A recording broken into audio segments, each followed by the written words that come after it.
All right, welcome everyone. We're Semblance of Sanity. I'm Caleb. I'm Jacob. And we're here for Jujutsu Kaisen Season 2, Episode 2. All Oh right. boy. Last episode was pretty good, and we also got like most of the things about the characters wrong. Right. We completely forgot about so many of those side characters or tertiary Characters in Season 1. Yeah. Uh-huh. Okay, cool. Well, I see you now, Mei Mei. Okay, yeah. I remember you. I remember Shoko. Yep. Yeah. Yep. We had some awesome people reminding us about these characters here. Yes, that's good. Very helpful. Very helpful. And one in particular had a pretty sweet scar. So, like we knew shit was going to go down, but it's really going to go down. Hime ends up becoming a teacher. That's right. Yep. So yeah, we've got a list of characters here that are actually they're going to come out of this maybe a bit scarred, matured. literally and physically. Yeah, they're gonna have a little bit more experience under their belt. The thing is it's just you got to bear with us. They weren't Nanami, and so it's See, the thing is that if you wanted to like immediately like grab our attention, just have Nanami by the Nanami show balls. up. Well, you have Nanami show up, and he's like a second year or a first year, and he's like, "Hey guys." I mean, and then we're just like, oh, fuck. The prequel took away his youth, his innocence. The workforce destroyed this innocent boy. My mind was going in the completely different direction, where it's he shows up and he's like, 16, 17. And he's like, ugh, these two, these immature brats.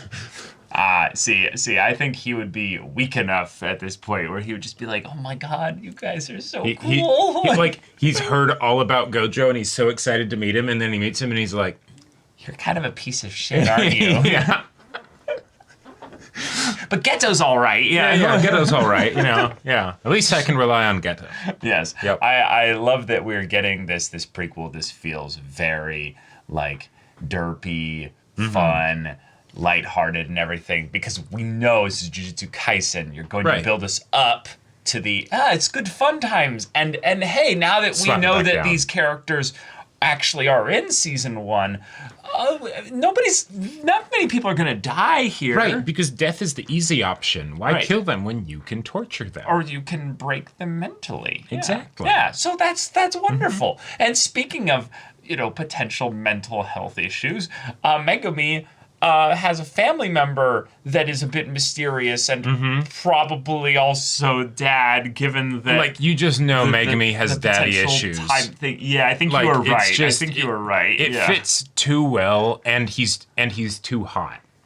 Like, he's too hot to not be the dad, right? Like the evil dad that everybody is like, but he's just misunderstood. I mean...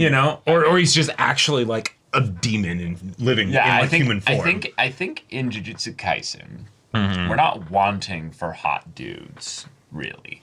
So the main thing is more that he is built differently. He is a very specific kind of hot. But he's a demon. But okay, but I Caleb, would smash, right. But here's something to think about, all right? Nanami, we absolutely love Nanami because he's like the mature adult, right? Yeah, because he's in her 44-year-old. Yeah, exactly, right? But if this is his dad, now he's no. If this dude, right, is Megumi's dad, yes, right? Not Nanami. No, not Nanami. Then when we get into the present, yes, he could be a silver fox. No, he's gonna look the exact same. He could have those little bits of gray hair. He's gonna look the exact same. I mean, yeah, he probably not even he probably remotely different. He's gonna look the exact same. But yeah. So, all right, y'all, let's see. This whole Tengen is going to absorb the star plasma vessel unless some other groups can grab onto her. Yep. Which we didn't really think about also in the first episode of, wait, if you're called a star plasma vessel, what does that mean? Tengen is star plasma? No. She's the vessel for the... I get that, Jacob, but no, is Tengen basically eating a star in terms of cursed technique? Like, no, sure. No. I mean, Tengen is the time person. Well, remember? we don't. Time Vessel Association worships Tengen. Yeah, but we don't necessarily. He have literally to, has the cursed technique of immortality. No, I know, but why can't he be both? Like they're already worshiping him. I wouldn't exactly take what they say about Tengen since they worship him as a god at face value. You know. Okay, that's fair. That's you know. fair. But yeah, y'all. Without further ado, let's get into this. Wait. Who is this? We seeing some inspiration back from Chainsaw Man. We're gonna have an anime original coffee routine. Right. Little bit of animation. Oh. Holy crap. This is the interrogation. Yeah.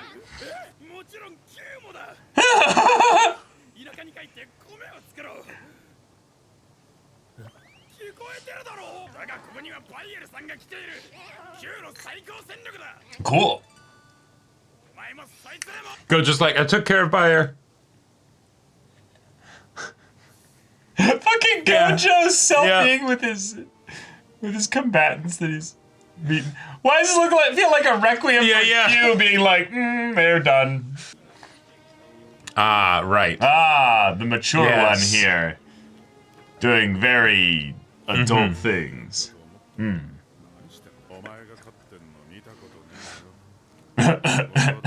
Face. It just... Yeah, it's a voice for an older man, yeah. But just the casual deliveries just do something for me.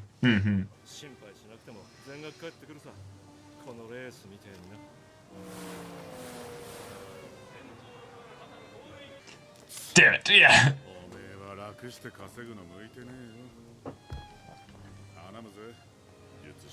Whoa. Okay. Oh. That's a title.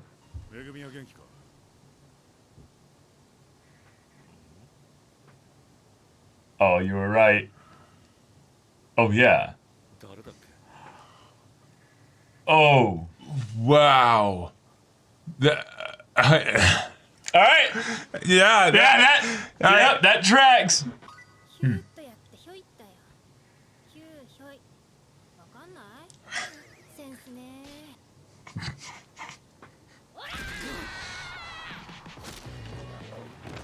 It actually connected. Yeah.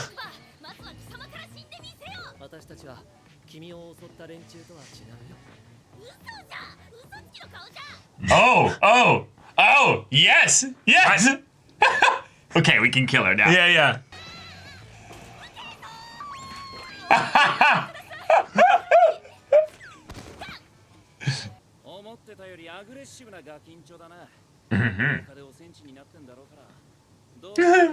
Blushing. I am thou, and thou art I.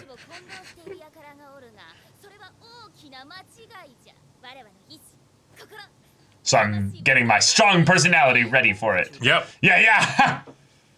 Don't even care, you know? Yeah. The maid is like, You betrayed me. yeah, that's not gonna happen anymore. Yeah.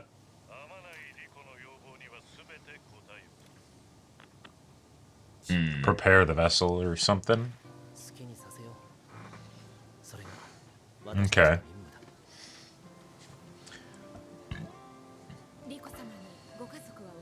Oh. You're the only family she has. Yeah.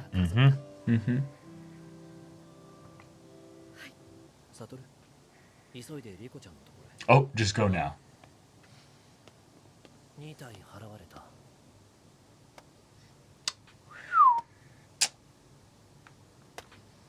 Damn.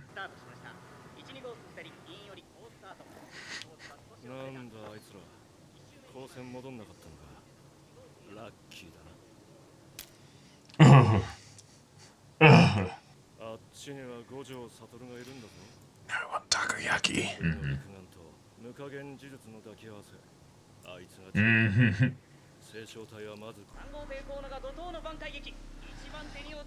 Oh. Yeah, who knows? You could have an upset. Yep. Wait.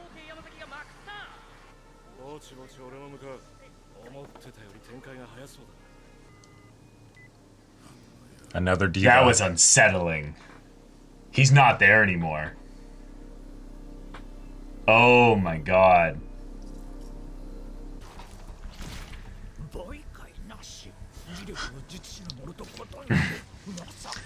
He's like, wait a minute. Oh god. He didn't draw a transmutation circle. Uh-huh. I'm waiting for this inner monologue to just get cut off.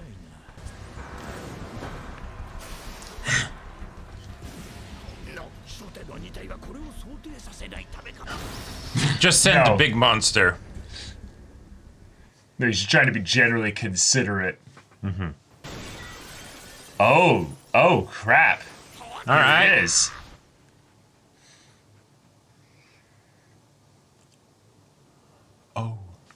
Oh shit. Did he just transport him to his past? Oh, yeah, I think so. He just dropped him into a memory. Oh fuck, we're about to get dropped into this guy's backstory just to watch him die. Yeah. We just met him like 60 seconds ago. Yep.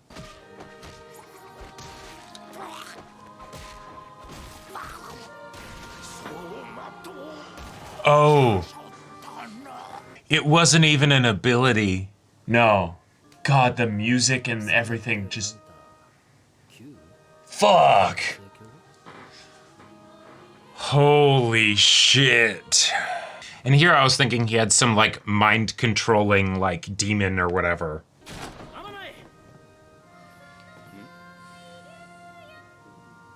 Yep.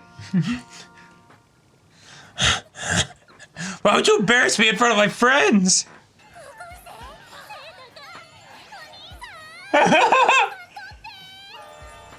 Oh my god, right. and of course he will. Oh my god. And then the teacher falls for him too. No.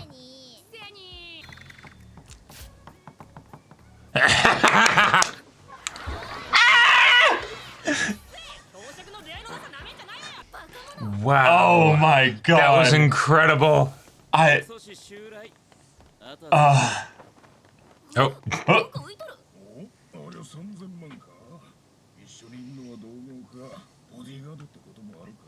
Oh no, they don't know who he is. I'm here to clean up the trash. Yeah.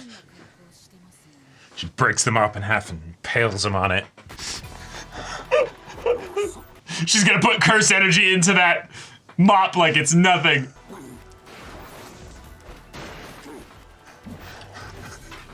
Holy shit! Yeah! Critical Get hit! his ass!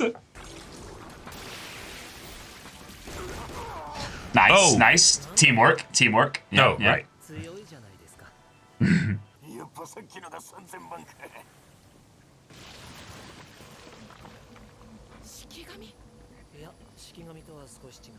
Oh, shit. Oh, there's a bunch of them, okay. So it's a curse technique then. Alright. This is cool. By touching her, he's Right. extended his ability over to her. Right, so it's... She cannot be touched. Yeah, exactly. Oh, yep, come to me, bitch! Damn!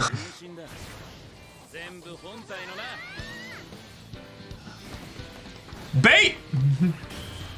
Oh!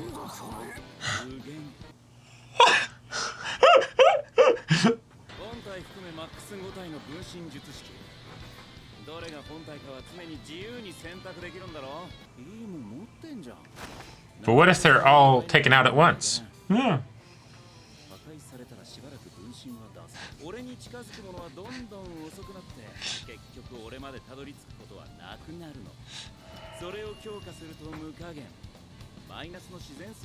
Yeah, yeah.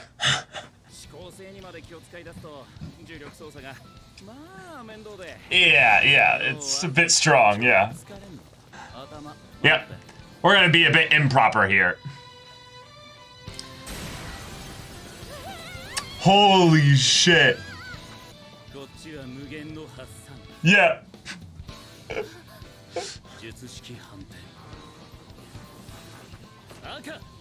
And boom. Okay, be kind, Gojo. Be kind. Be kind. Oh no, he dead. He dead. Yeah. Oh no.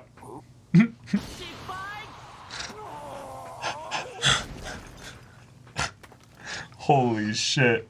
Wow. She's already gotten used to just like sticking to his hand. Yeah. Oh. Ghetto. Oh shit.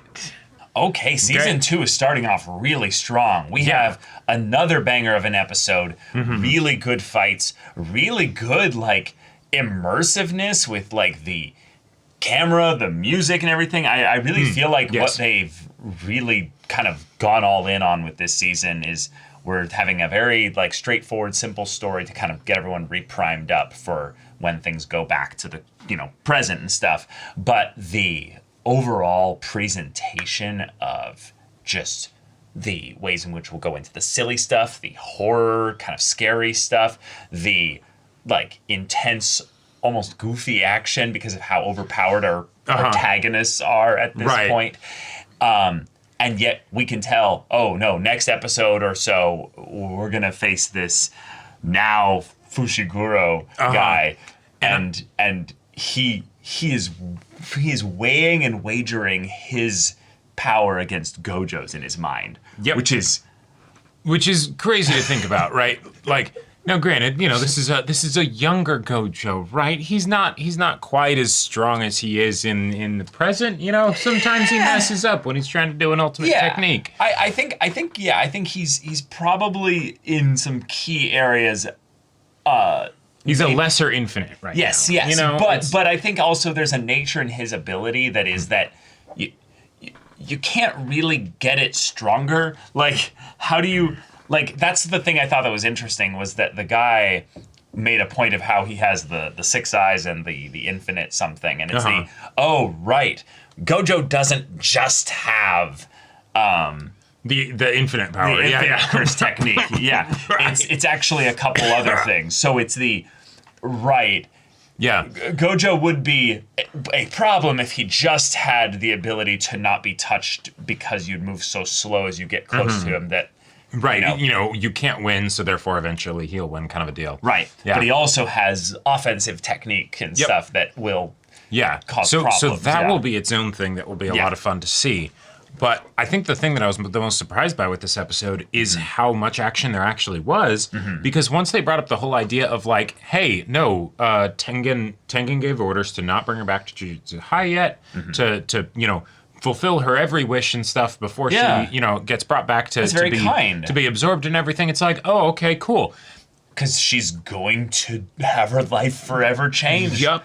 That's a really cool emotional angle. Right. And that's also a great way to have an excuse for us, the audience, to get more of that time to spend with her as a character so that we can care about her, since we already care about all these other characters because we already know them, right? Yeah. And they're so confident in Gojo and Geto's protection that they're like, no, we don't need to rush this. Right. We're unconcerned. Because the immediate engagement that y'all had seemed pretty good. Yep, I loved the whole bit of like, okay, you might have beaten me, but just wait until you face off against Q's strongest, whatever.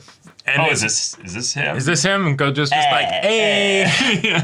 Fucking Gojo. I love how much Jujutsu Kaisen as a series leans in to the overpowered nature of the protagonists. It's such a fun thing to see where the villains do seem scary, but it's not because they're so powerful.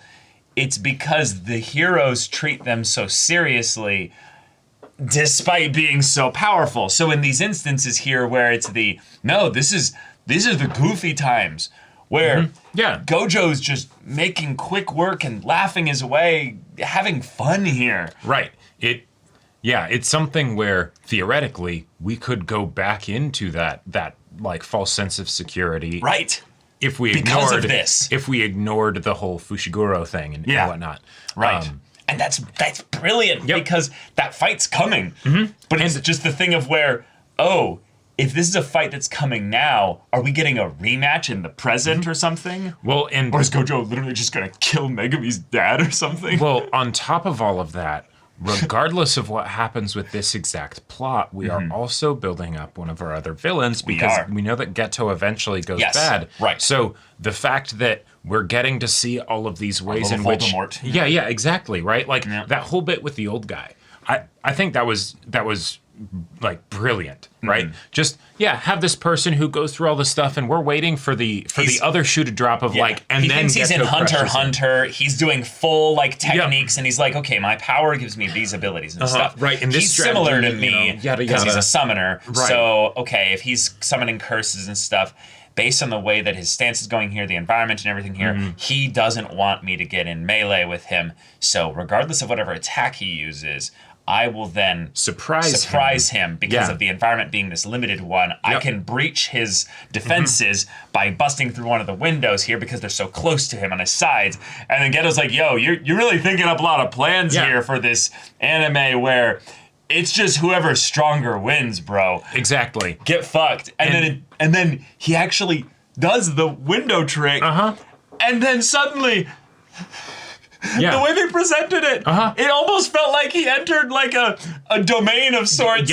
But it was just his life flashing before his eyes. And that's the part of it that I think was so brilliant, because everything up to there could theoretically be like by the numbers, like, hey, we know that this guy's way more powerful, and so we're not going to waste your time with a drawn out fight. We're going to try and give you some creative way in which it's resolved, right? Right. Yes. In like a very fast and to the point way.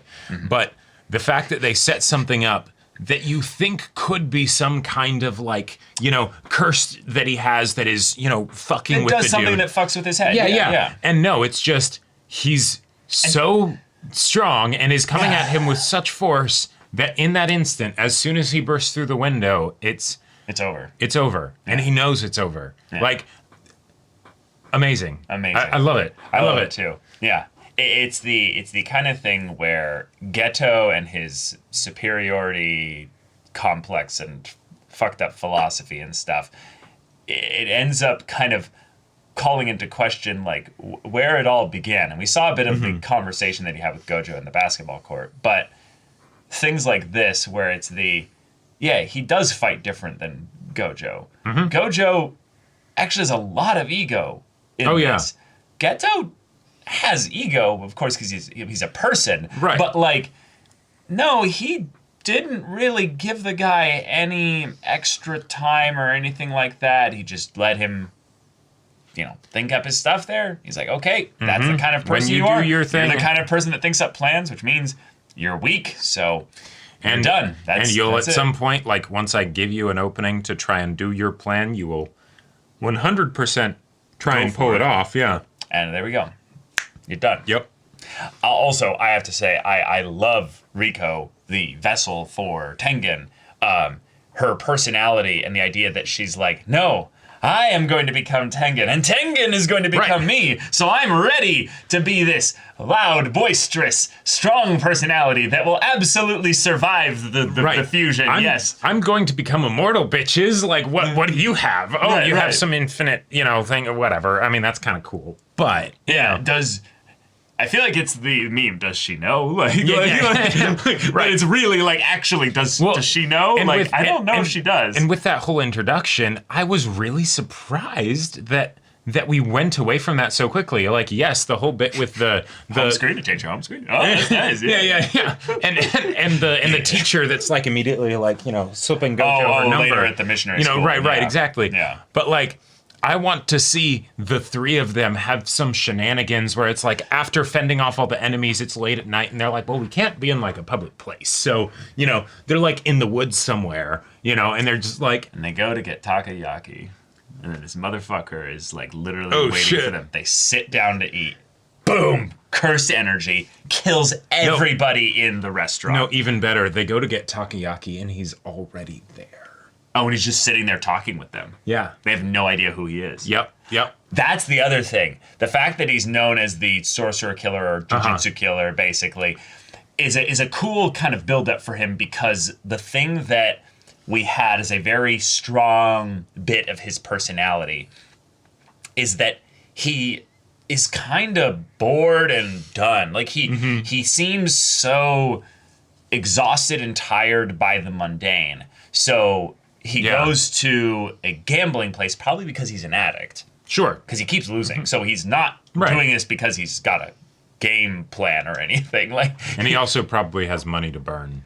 That's also it, realistically. But because he wears such simple clothes, he doesn't seem to have much of a care of anything other than his physical body being honed to perfection. Man had lats for days. Even though he really likes takoyaki, and I can imagine, that's That's not the best bodybuilding food. No, that's probably the most kiddish kind of just deep fried a bunch of batter. I like fat and oils and sugar. Yeah.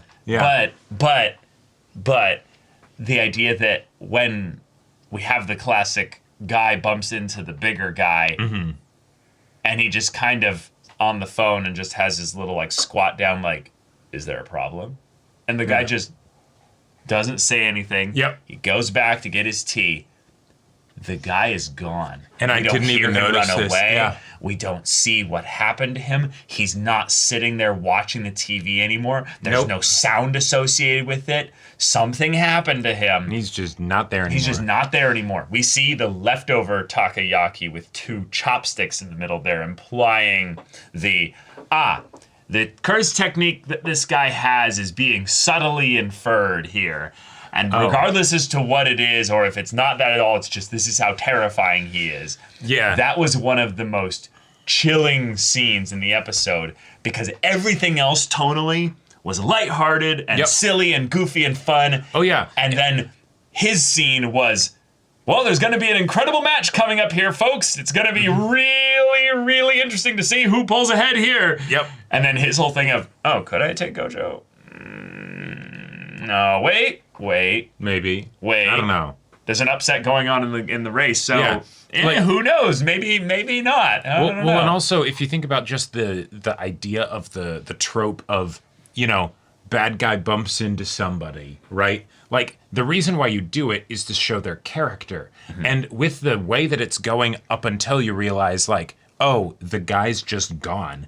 I thought it was going to be something where it's either he gets the tea and pours it out on the guy, or he just doesn't care because he's so beneath his notice, it's whatever. Right. Like when the guy bumped into him, I loved how it wasn't he wasn't affected by it at all. The guy bumps into him and it's like he hit a brick wall. Yeah. He just, fuck, he falls to the ground and is we're going to have 2 ramen's immovable everywhere. objects smashing into each other. Exactly. Yeah. And then it's just, he didn't even, I feel like it's the sort of thing where he didn't even waste effort or time or whatever, even really thinking about the guy. It's just, Yeah. let's just get rid of that. Fuck.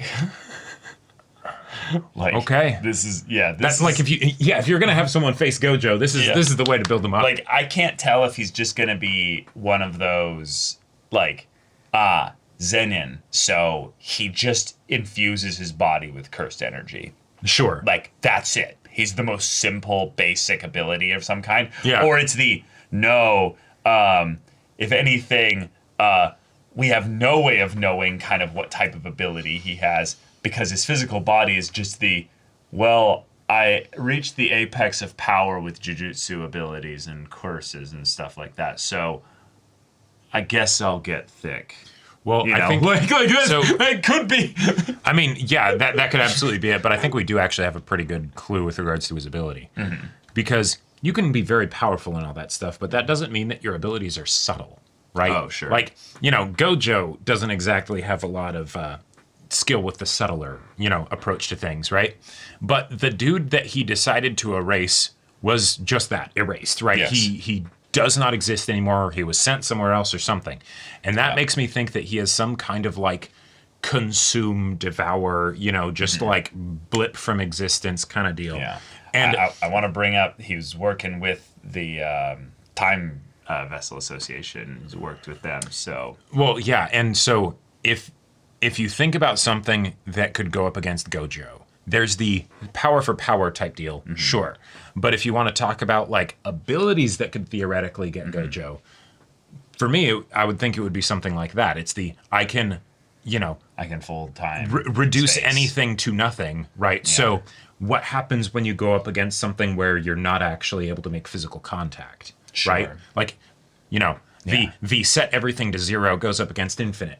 What happens? Sure, like if he has to touch things to reduce them to 0, then maybe it's just then Gojo, I'll just touch everything else, not you. I'll leave you alone. Sure. Come after me. And yet we didn't see him ever touch the guy after No, the bumping guy into touched him. him. The guy touched him. No, right, but like Right, but that could have been enough to. Sure, like some time delay thing or whatever. Yeah, but like if it was something where he did it while he was, say, like walking to get tea, right? No contact. Yeah. Right. And we did see something very chilling here, and they subtly threw it in here just for the sake of it. Rico punched or slapped Gojo in the face. And it connected. Yeah. Because he does not have that constantly on. And what's kind of interesting about that is that means there might be a point in between now and the present where Gojo kind of never drops his guard. Oh, sure. And he decides to. I would. We I could would be not headed surprised by towards that. Yeah. Yeah. So yeah, this is a crazy setup episode. Lots of good humor, lots of good tension building up, things like that. And now, Kuroi, the only family of Rico, is tied up and captured, and Geto was with her earlier. So so what's up with that? Yeah, what's going on? But yeah, y'all, thank you so much for watching this episode's reaction and discussion. If you want to see the next episode's reaction and discussion right now, though, go check out the link in the description below for our Patreon. You can get an early access there. You can watch full-length timer reactions there, and all this comes with Discord access, so you can chat with us in the community there about this show, about anime in general, and also be sure to check out my Persona 5 Royal Let's Play on Twitch, and if any of that interests you, we'll see you there. But until then, we're Semblance of Sanity. I'm Caleb. I'm Jacob. And we'll see you all Next time.